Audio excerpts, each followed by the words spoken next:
17 বছর পর দেশে ফিরেছেন বিএনপির ভারপ্রাপ্ত চেয়ারম্যান তারেক রহমান। শুক্রবার সাভারে জাতীয় স্মৃতিসৌধে মুক্তিযুদ্ধের বীর শহীদদের প্রতি শ্রদ্ধা জানাবেন তিনি। এরই মধ্যে জাতীয় স্মৃতিসৌধে সব ধরনের প্রস্তুতি শেষ হয়েছে।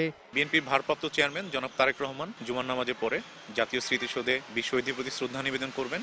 সেই উপলক্ষে গণপূর্ত অধিদপ্তর কর্তৃক স্মৃতিসৌধ পরিষ্কার পরিচ্ছন্ন কাজ সম্পন্ন হয়েছে। তারেক রহমানের আগমন উপলক্ষে সাভারে বইছে উৎসবের আমেজ। বিভিন্ন এলাকা থেকে দলীয় নেতাকর্মীরা জড়ো হতে শুরু করেছেন। এখানে আসবেন সেই প্রস্তুতির জন্য আমরা সবাই অধিক আগ্রহে আজ আমরা এখানে দাঁড়িয়ে আছি। অধীর আগ্রহে জাতীয় স্মৃতিসৌধে অপেক্ষমান। সব দল মিলে আমরা একত্রিতভাবে সর্বোচ্চ লোক উপস্থিত থাকব। এদিকে তারেক রহমানের আগমন উপলক্ষে জাতীয় স্মৃতিসৌধ ও এর আশপাশের এলাকায় নেওয়া হয়েছে বাড়তি নিরাপত্তা ব্যবস্থা। ডেন্টিস্টের পরামর্শ নাও নতুন কোলগেট অ্যাক্টিভ সল্ট।